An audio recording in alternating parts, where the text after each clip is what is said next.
Hello, everybody, and welcome to the Spoiler Warning Podcast. This is review number 709 with our review of Marcel the Shell with Shoes On. I'm Christopher Schnese. And I'm Stephen Miller. And if you're joining us for the first time, the Spoiler Warning Podcast is a weekly film review program. Each week in the show, we're going to dive in, debate, discuss, and argue over the latest films coming to a theater near you. This week, we're taking it easy. We thought we'd go light. Not too long ago, saw a little trailer before one of the Alamo things that we saw for this little, this little movie about a little shell just looking for community and stuff. And it seemed like a fun thing to check out. Stephen, were you familiar with any of the shorts or anything that had existed prior to us finding out about this trailer?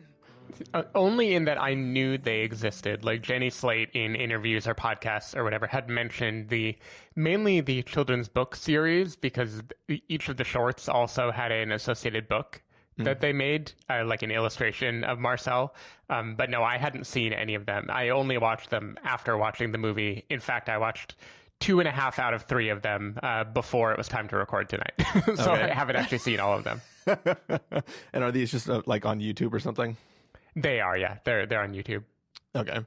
I guess we'll wait till the end. You can say if they're worth checking out. Yeah, I will say they are extremely similar to the opening of the movie, which is kind of the vibe that I got watching the movie too, that it was opening with the format that the short would be. Yeah, that makes sense. We're going to take a listen to the trailer for Marcel the Shell with Shoes On and then come back and give everybody a review. All right, so I'm making like a little documentary. Oh, it's like a movie, but nobody has any lines and nobody even knows what it is while they're making it? No? Tell me about what's life like. It's pretty much common knowledge that it takes at least 20 shells to have a community. My cousin fell asleep in a pocket, and that's why I don't like the saying everything comes out of the wash. Because sometimes it doesn't, or sometimes it does, and they're just like a completely different person. So it's actually only 2 of us now. Myself and my grandmother, Nana Connie. We like to watch 60 Minutes because Leslie Stahl is fearless. Nana, make the noise. Sometimes I find my mind wandering, thinking, what would my family think? Do you think they could be out there? Marcello, let's forget about being afraid. Just take the adventure. Okay, let's do it. Hi, everybody. It's Marcel. I'm recording this video because I'm looking for my family. There's no point missing. I don't know anymore. Marcel the Shell and the search for a family reunited. Marcel, how long has it been since you've seen your family? I couldn't tell you, but the space in my heart gets bigger and louder every day. Dean, do you know how long? That's 2 years. 2 years. Yeah. Oh, that's nice to know.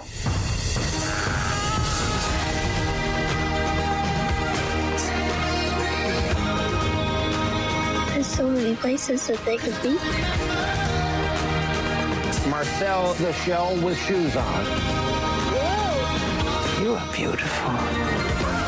There must be so many others like me.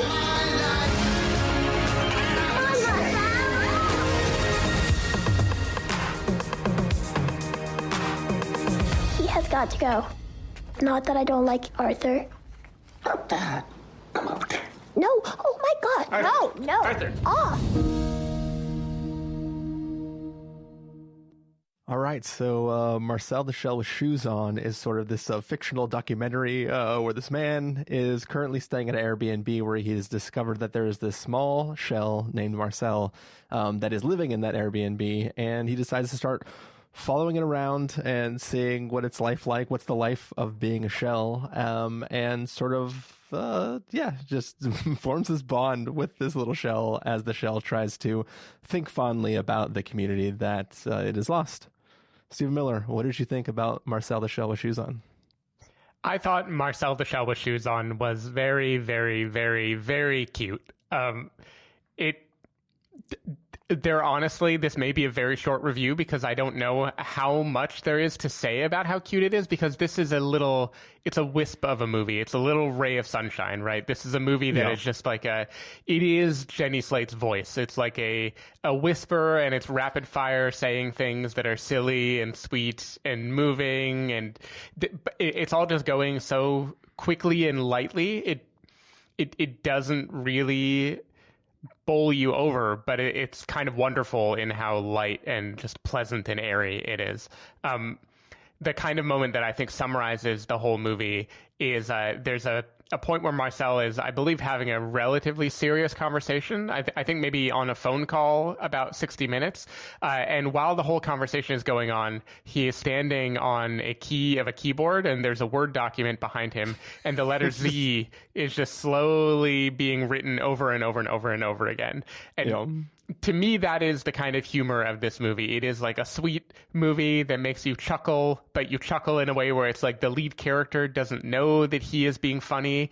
And it feels like you are following around a kid, into kid logic. In that way, it kind of reminded me of Where the Wild Things Are. It's a movie that flows with the logic that would make sense if a child were telling you a story. In this case, Marcel is very much a child, whatever the actual chronology of the movie. I don't even remember how old Marcel is, or if we learned that. But he speaks breathlessly. He tells you a story that goes like up, down, left, right, side to side without any pausing or inflection or anything. He's really, really, really funny whenever he's getting a little dig in at Dean or insulting the dog or using kind of like more, when I say adult language, I don't mean cursing, but using like a large vocabulary to insult someone. And it's funny in that way. It would be funny if you saw a precocious little kid say something witty all of a sudden, right? I love whenever Marcel laughs in this movie. There are a few moments where he's kind of like sharing an inside joke with Dean, and it just makes me it made me all warm and fuzzy, and that is what this movie is. It's warm and fuzzy. Jenny Slate is obviously the vast majority of why the movie works, but I think Isabella Rossellini as Connie is also a really great addition. She got me good. The grandmother character, kind of the older, slower, wiser Shell dealing with Marcel running circles around her, and I thought that was a good way to kind of bridge the audience a bit more with we are watching a little kid, and we are also feeling some of the pathos that like a person caring for that kid would feel in that moment. I won't say where the movie goes, but it definitely got me pretty good a few times. I won't say like full teardrops ever fell down, but like Marcel, there were wisps of things, that may have come out of my eyes. And then if I can criticize the structure of it at all, I would say the ending of this movie, at least the ending that the trailer would get you ready for in terms of the arc of the movie, it just kind of fizzles away. It's a wisp of an ending, and that's fine because the whole movie is a wisp of a movie, and I think that is completely great. I have no real problem with it at all. If it had gone another 20 minutes, I think I would have been even happier. But yeah, it was a lovely, charming movie. I was smiling, got a few little tears in me, had some chuckles. It was everything I wanted, and I love the quiet volume of the movie. I think that is special and worth celebrating. Yeah, I think there was sort of two things when this trailer first came out, or when I've only seen the trailer once, I think, and I just was immediately like, yeah, I'm definitely going to check that out because this feels like it hits all the right beats that I would enjoy as a nice, respite from the world.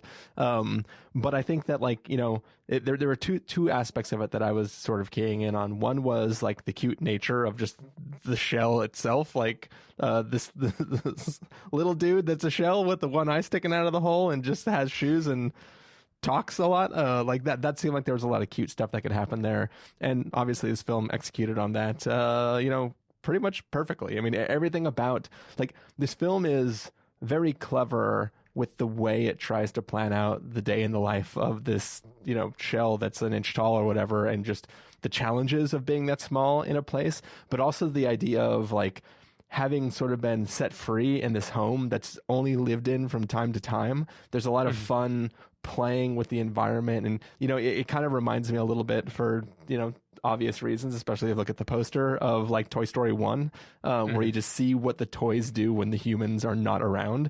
I get a little bit of vibe from that. Maybe even by the end, I get even more of the vibes than I was expecting. Yeah. I'm not sure why I assumed that Marcel was more than just a literal shell.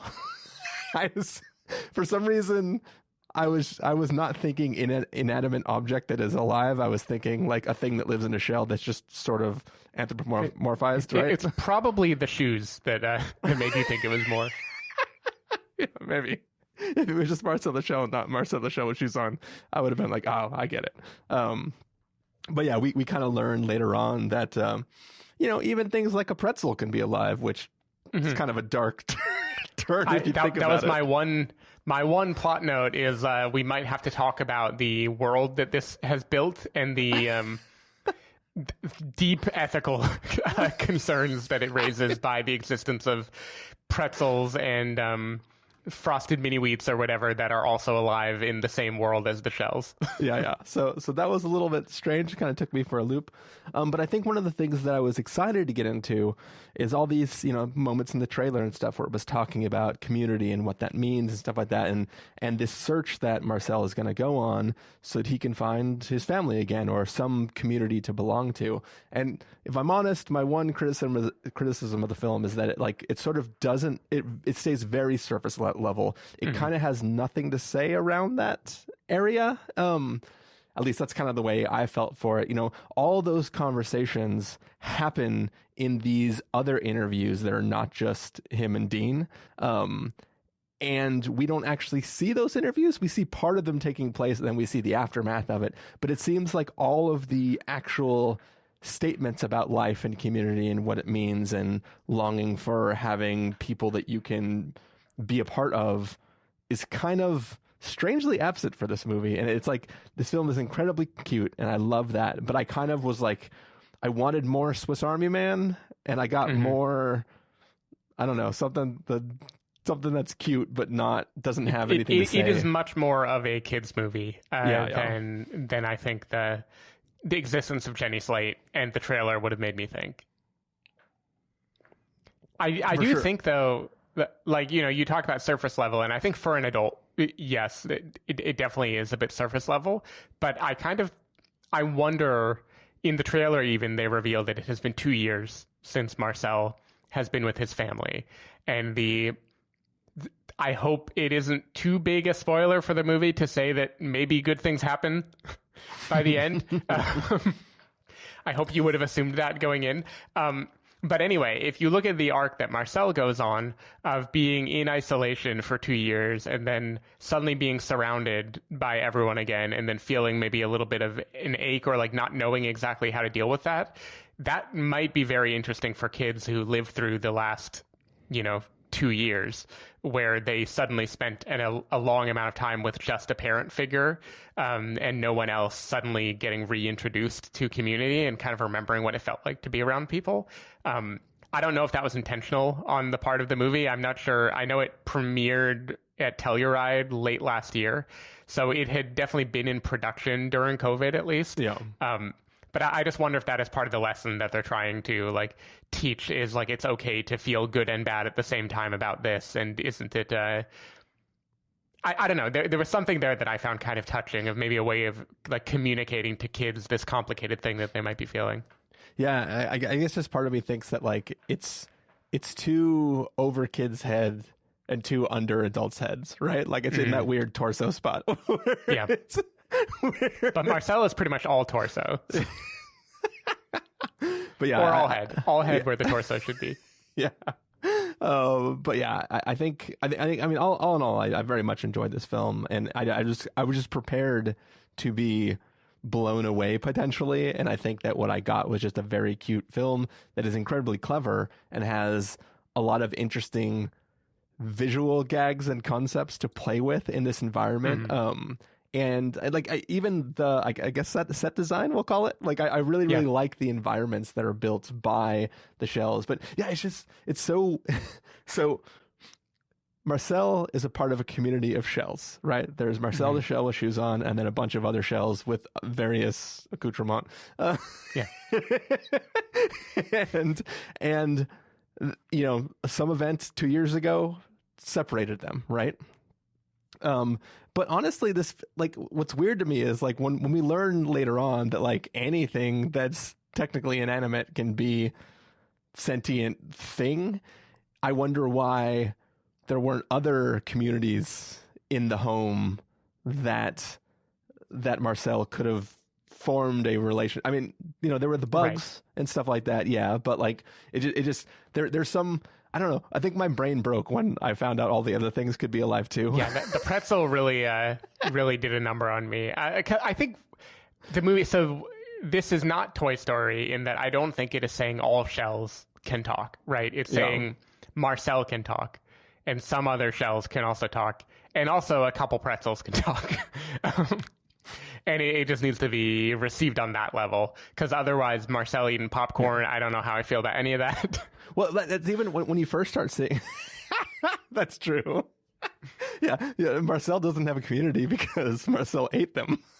But yeah, like even I don't know, like I made that silly assumption that all the things were living in, like they were, in my head they were sort of like hermit crabs where they found shells and they made that their outer casing. Even like when you first start to see some of the other things later in the film, there is a peanut, like the shell of a peanut, and I was like, oh, that's funny, like some silly uncle couldn't get a real shell, so he lives inside of a peanut shell. And I was like, oh no, it's literally the peanut. That's the peanut is the entire thing, and that's what's going on there. Yeah. Well, which is why, I mean, if they were just living inside the shell, I feel like there are visual references here of shells getting hurt and having a chip taken out of the shell that wouldn't make sense if it were just a creature inside the shell. So I feel like the movie pretty early on made it, to me, believe that they are these shells themselves, not just a little creature in them. Yeah.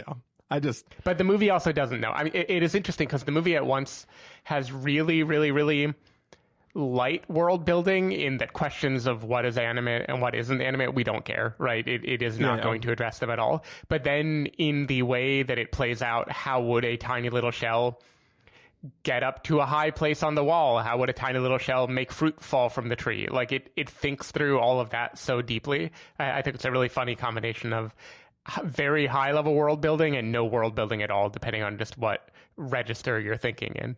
Yeah.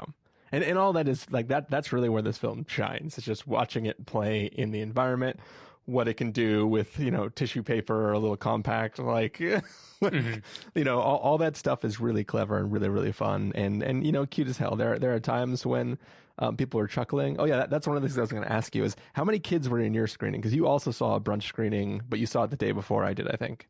Yeah, there were a few kids. There was definitely a kid who early on was talking loudly and the mom had to keep shushing him like Marcel did. Because this movie is not made for kids talking during it. It is just way too quiet. But it was still, you know, Alamo's Alamo. Like it was still probably 90% adults and maybe 20 or 10% kids. Yeah, I when I was first coming to the theater, it was like I got there, sat down, was taking care of my stuff, and I started to see like a number of kids walk in. I'm like, did I misjudge what I'm sitting down to watch? This seems kind of strange. But then I also saw like a middle-aged woman and her older mother like come and sit down and watch it together, and I was like, all right, maybe I'm on their page. Like I get this. And I was just very curious what I was about to get into. Because obviously the tone of it is kiddie-like, but like it just, from the trailer, for some reason, it felt like it was going to be like playing in that zone, but being more adult commentary on that sort of stuff. And right. And I think it dabbles in that a little bit. It just doesn't commit to it. Like there's definitely a version of this movie that is a meta commentary about YouTube and the fact that Marcel became a viral internet sensation. I don't know how viral it actually was, but in the universe of the movie, at least, it was a big thing. And it's about like whether people are going to be selfish or selfless, whether they're going to care about someone else or just use them for entertainment value. Like that is all there, but it is so like lightly sprinkled on top of the movie. It definitely isn't the backbone of the movie for an adult who's watching it. The backbone of it is, this is really cute. This is funny. How long are they going to keep this gag going? Yeah. I teased it earlier, but how did you feel about the fact that like the interview, like it's in the trailer, you see Marcel being interviewed, by Leslie Stahl. How did you feel about us not getting to see that whole interview and just seeing people referencing that interview afterwards? Yeah, so I didn't mind that. If I have a criticism, it's that the trailer sets us up for a movie where the series of YouTube videos and the interview build to a groundswell of kind of public support trying to help Marcel on his quest.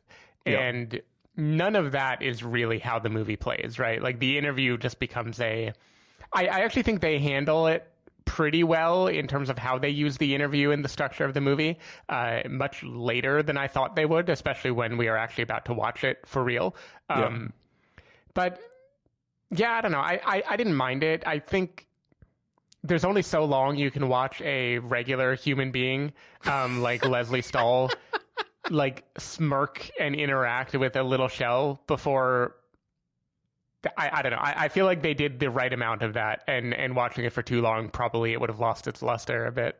Yeah, I guess that's true. I just wanted more. Mm-hmm. Yeah, I wanted the movie to go longer. Like what I would like, because the thing I said about 2 years, and if this is a parable about COVID, which I have no idea. Probably they've been trying to get this movie made for so long. I imagine they had the whole plot figured out before any of this. But if it were a parable about COVID, I would want it to give us an extra 20 minutes at the end after the happy ending to let us kind of simmer in Marcel's new life and the positive and negative feelings that he has. I think that would have been nice. But you know, I'm a sucker for a movie that has a cover of a song at the end, and Marcel's cover of Peaceful Easy Feeling. It got me. That really made me get a little bit misty. So, you know, they went out on a high note. Yeah. It was good. I'm not going to lie. I mean, it's no Remember Me, but... Right. Oh. Any last thoughts about this movie, Stephen?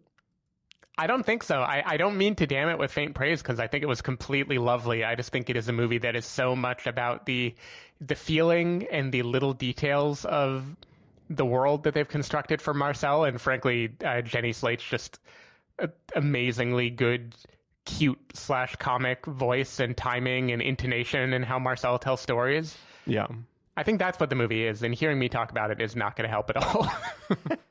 Yeah. Honestly, it feels like if we could consume it in the way the fictional world was consuming it, then like, you know, a video or two a week of whatever Marcel's doing now, like that would be like the perfect format for this as a whole. Right. Because it's fun, but it's almost like it's just loosely put together of like, what would a dude be asking a shell if he got an Airbnb and there was a little shell there? So yeah, it definitely works for what it's doing, but it definitely feels like it's missing something, I think. One interesting dynamic of the shorts, at least, and the movie to a degree, is part of the charm of Marcel talking with Dean is like bemused by Marcel, right? Marcel will be telling Dean stories and he's like suddenly laughing or trying to stifle his laugh. Yeah. And the vibe of that is that of an actress, Jenny Slate, cracking up her director/co-star, right? Like them improvising and them having like a real human moment. But then the reality of this animation style makes me think that can't possibly be how some of that is really happening. Like they had to come up with the set pieces ahead of time and figure out how they're going to do it. Unless they just like recorded Marcel and Dean riffing just audio and then like, they constructed a visual world around it. It's Don Hertzfeld style where it's just like, I have this recording. Exactly. Now I need 100%. To animate something around it. Yeah. If this movie feels kind of like a World of Tomorrow, like that's actually a really great comparison to it. I kind of want to believe that that's what it is and forget that it is an adult comedian woman who is coming up with the material and think instead that it is a tiny little baby shell that is doing it. Oh, well, good times, Stephen. What do you say we get to our verdicts for this episode? Sure. All right. If you're going to give us a must-see, recommend with a caveat, wait for rental, pass with a caveat, or a must-avoid, what would you give it? This is where I'm going to go against the spirit of the rating system, and even though I had caveats, give it a must-see. I think for what the movie is trying to do, which is be an incredibly endearing, sweet, charming movie that is good for kids and will make adults feel things, I think the movie does a great job. I'm a big, mumblecore fan, so the idea of a quiet movie, like something that like lowers the volume and the tempo unless you just kind of like sit and enjoy something delicate, I really like that. And I think it is pretty remarkable that they managed to make a movie for the whole runtime that feels that delicate and soft, and I think that is really cool. So to me, this is a must-see. There are bigger, bolder, more Pixar-y things they could have done with it. I don't know if those would have been better movies or not, but I really like the kind of movie that we got here. Yeah, for me, I'm going to leave it at a recommend with a caveat. To me, the caveats are they're not big, they're not huge. They're more of a like, I definitely wouldn't push people to go see this film, and if you didn't catch it until it was available as a rental, you're going to get the same out of it, except for maybe the crowd around you vibing the same way that you are. It might not be as cute when you're just alone in your apartment watching it on the TV. But like to hear a bunch of people giggling in that like silly, this is cute, we're having fun with it way is a good thing to experience. But it's also like, if there was only one thing you could see this month, I probably wouldn't push you to go see this one. I think that's fair. I'm trying to think if there is something else this month. Top Gun was last month. So far, Marcel. If you can only see Marcel or Elvis, I think you should see Marcel. That's true. It was weird, though, when, Tom Hanks busted in the room and he's like, "Well, Marcel, I want to promote you." Yeah, so Tom Hanks actually voiced Connie for the whole movie, and then they saw how poorly he was being received in Elvis, and they decided to suddenly have Isabella Rossellini do it instead. That would actually be pretty funny. Can't you kind of picture a Shell with his voice from Elvis? I can kind of see that. I mean, he was basically the same shape in Elvis that he was, that our character was. All right. On that note, that's going to be the end of our review of Marcel the Shell with Shoes On. Stephen Miller, people want to find you throughout the week. Where can they do that? People can find me at twitter.com/sdavidmiller or sdavidmiller.com. People can find me at ChristopherMillerLife.com or Twitter.com/ChristopherIRL. You can find the podcast over at thespoilerwarning.com, where you can get a bunch of the back episodes of the show. If you want to subscribe to the show, you can do so in Overcast, Stitcher, Apple Podcasts, or wherever podcasts are found. If you want to know when the episodes go live, you can follow us at Twitter.com/SpoilerWarning, Facebook.com/TheSpoilerWarning, or Instagram.com/TheSpoilerWarning. If you want to get hold of us directly, you can send an email to fans@thespoilerwarning.com, or you can use the contact form on our site. Music for this episode will come from a track selected from artlist.io, so hopefully you're enjoying that. That's it for this week. We will be back next week with the review of Thor: Love and Thunder. So, yeah. Cool. Can't wait. Bye. I gotta book my ticket for that. Bye. Take me back to the garden.